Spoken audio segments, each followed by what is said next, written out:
Most entrepreneurs fail because they think they're CEOs, and most CEOs fail because they think they're entrepreneurs. Here's how you decide who you are. Are you an entrepreneur or are you a CEO? And I'm here to be a petulant child and tell you that you can't be both. Not only can you not be both, but there's such a massive difference. You're going to fall in one camp or the other. My opinion is an entrepreneur is like an artist. A CEO is like a gallery owner. And it doesn't matter which one you are, by the way. One's not better than the other, but you have to be really honest about your skills and your capabilities, and you have to look within. The entrepreneurs that pretend to be CEOs run around setting everything on fire. The CEOs that pretend to be entrepreneurs are going to stagnate, atrophy, and die. So which one are you? I'm not telling you can't play both roles. What I am saying is they're very, very, very different roles. And in order to do that, you almost need to be schizophrenic. You need to be two entirely different people because they're two entirely different skill sets. Can you be a professional NFL player and a professional MLB player? Sure. Deion Sanders did it. He's the only one that I know of. Maybe there are others. I'm not great at sports. I know I lose man points. These skill sets are so independent of each other and in some cases mutually exclusive that my very strong advice to you is pick which one. Are you the entrepreneur? Are you the creative visionary? Are you the one solving the problems? Are you in the lab building the rocket ship to the moon? Great, that's who you are. What does that mean? That means that when you begin to get traction, you have to pass it over to the CEO.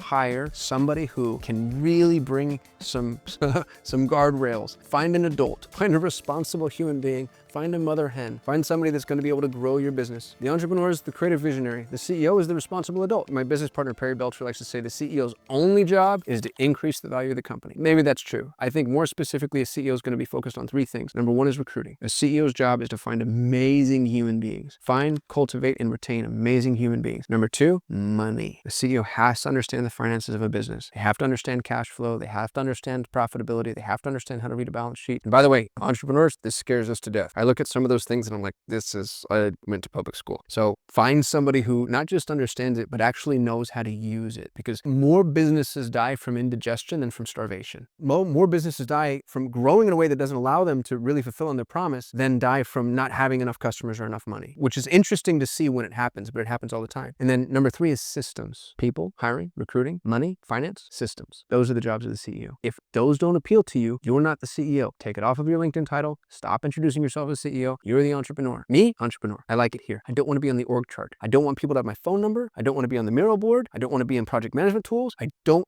want you to call me. My favorite answer when people ask me a question is, I don't know. I don't know, but ask Leandra. I don't know, but ask Elizabeth. I don't know, but ask Yvonne, right? That's the COO of my last company, the executive director of one of my companies, my business partner in Pareto Talent. I don't know. Why? I'm the entrepreneur. Am I going to call myself a creative visionary? Probably not. That feels a little arrogant and egotistical. But I like to solve problems. I like to look at new landscapes. I like to figure out what's going on. I like to attempt to read the tea leaves and see what's on the horizon. That's what I like to do. That's my highest and best use. For me, I'm not a good CEO. And it took me 20 years to learn that lesson. Now, did I play that part when I had to? Sure. As a matter of fact, part of this process is figuring out when to transition. Part of the magic is figuring out when the business needs somebody to move from entrepreneur and start to segue into CEO and then replace themselves. And you're always going to find that tension. Every single business that I've ever built starts with me being the mad scientist entrepreneur. And then once we get traction, the mad scientist entrepreneur, the Overton window shifts and you start to move into still entrepreneurial, but a little bit more in the way of guardrails. And then suddenly, wherever your threshold for pain stops you, you realize I need somebody else to do this job. And that's when you replace yourself as CEO and then you move on. If you're the CEO, if you're like, whoa, golly, gee, I'm CEO minded, I'd rather do the recruiting, the finance, and the systems. Great, awesome. Go find yourself an entrepreneur. Find the mad scientist who just can't keep their pants on and keeps getting excited about things and is constantly starting, they're having more babies than they can take care of, and then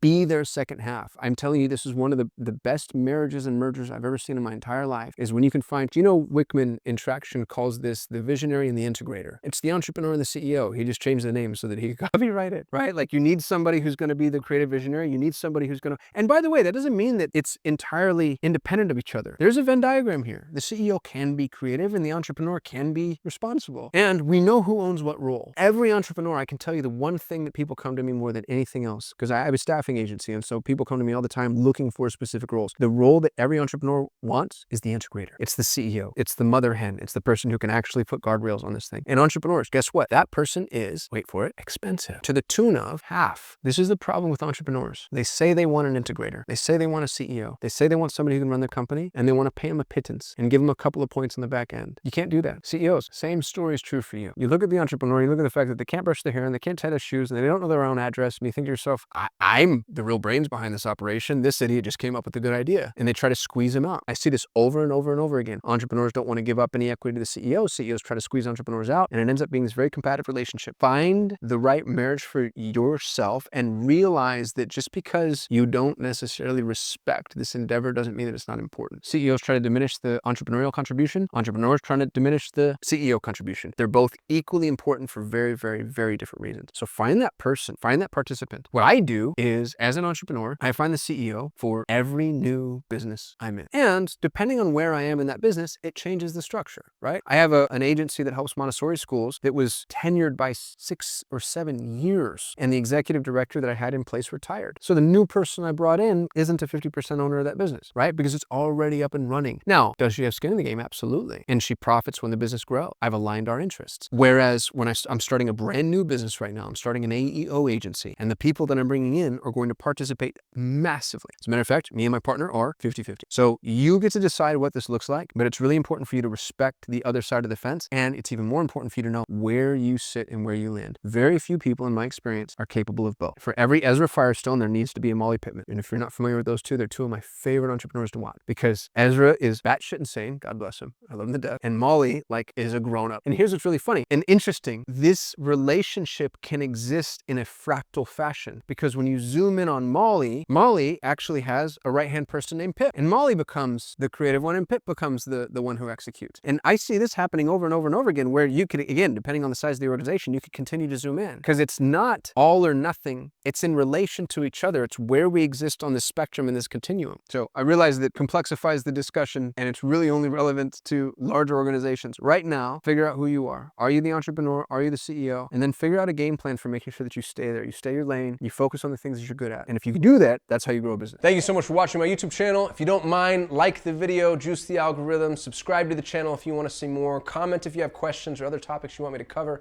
And most importantly, if you want to help me grow, share this and share it with context. Let people know what you liked, what you disliked, what you agreed with, what you disagreed with, and why they should watch and follow. I'd love to hit 1 million subscribers, and I'd love to do that with your help. Thanks for watching. I'll see you tomorrow.